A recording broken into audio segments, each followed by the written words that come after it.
Assalamualaikum warahmatullahi wabarakatuh. Ada pertanyaan lagi Pak Dokter dari saya.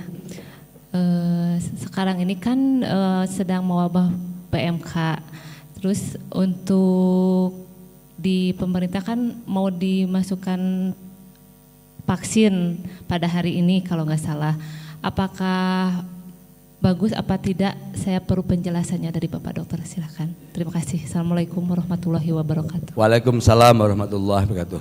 Jadi berdasarkan pendapat saya, tapi berdasarkan keilmuan yang saya ketahui secara ilmiah. Jadi kalau pada saat terjadi outbreak atau wabah penyakit seperti ini tidak boleh ada program vaksinasi. Kenapa? Karena satu, ketika terjadi outbreak kita tidak pernah tahu kondisi hewan itu terinfeksi atau tidak. Dan kita tidak pernah tahu kondisi imunnya seperti apa. Dan yang namanya PMK ini tingkat kejadiannya, morbiditasnya, angka kejadian penyakit itu hampir 100%. Kalau saya amatin hari ini bisa dibilang hampir semuanya seluruh wilayah Indonesia ini terjangkit PMK. Jadi artinya kita asumsikan paling ekstrim bahwa semuanya lagi terinfeksi PMK. Hanya masalahnya klinis atau tidak. Lah, klinis itu maksudnya sakit atau tidak. Lah, sakit atau tidak itu tergantung satu, dia mungkin masih inkubasi. Virus lagi berkembang belum klinis, atau karena tubuhnya lagi bagus sehingga imunnya terbentuk. Nah, tapi yang namanya prinsip vaksinasi itu harus kondisi tubuh harus benar-benar sehat. Karena ketika tubuh tidak sehat, maka akhirnya tubuh ini tidak mampu untuk menerima antigen karena ini bibit penyakit.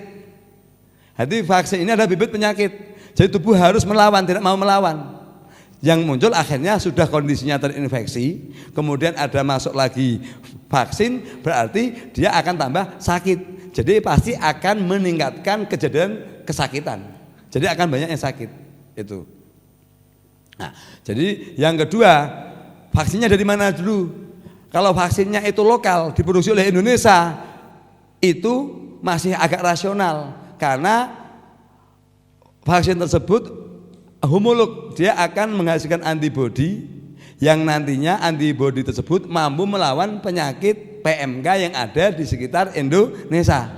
Tapi kalau penyakitnya ini katakanlah vaksinnya ini dari impor, jelas tidak akan menjamin mampu untuk melawan ketika hewan itu terinfeksi oleh virus yang ada di lokal.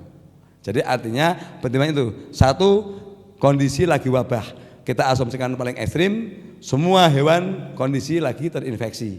Jadi kondisi kurang bagus daya tahan tubuhnya. Kalau divaksin berarti mempercepat sakit dan kematian. Satu. Dua, vaksin ini kalau lokal, kalau impor jelas tidak sama isolatnya atau bibitnya, antigennya tidak sama dengan di Indonesia.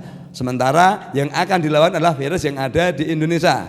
Jadi otomatis sekalipun divaksin justru katakanlah menimbulkan penyakit, kemudian dia tidak mampu memproteksi ketika ada infeksi dari lokal. Demikian, semoga jelas bermanfaat. Jadi saran saya jangan pernah divaksin kondisi lagi outbreak. Seperti corona tahun 2019. Saat tahun 2019 itu tidak ada penyakit, enggak ada yang kematian tinggi. Tapi setelah ada program vaksinasi di tahun 2021 akhirnya jadi puncak di bulan Juni kematian tinggi karena setelah vaksinasi. Karena saat itu memang outbreak. Outbreak kondisi lemah divaksin ya sudah kematian tinggi. Jadi itu bukan, ini ilmiah yang saya sampaikan. Jadi jangan sampai kita menurut saya, tetapi berdasarkan ilmu pengetahuan yang saya pahami dan saya pelajari bahwa tidak benar melakukan program vaksinasi pada saat terjadi outbreak. Ini katakanlah kebodohan yang fatal karena akan merugikan. Terima kasih, semoga bermanfaat penangan saya untuk masyarakat. Billahi taufik wa hidayah. Wassalamualaikum warahmatullahi wabarakatuh.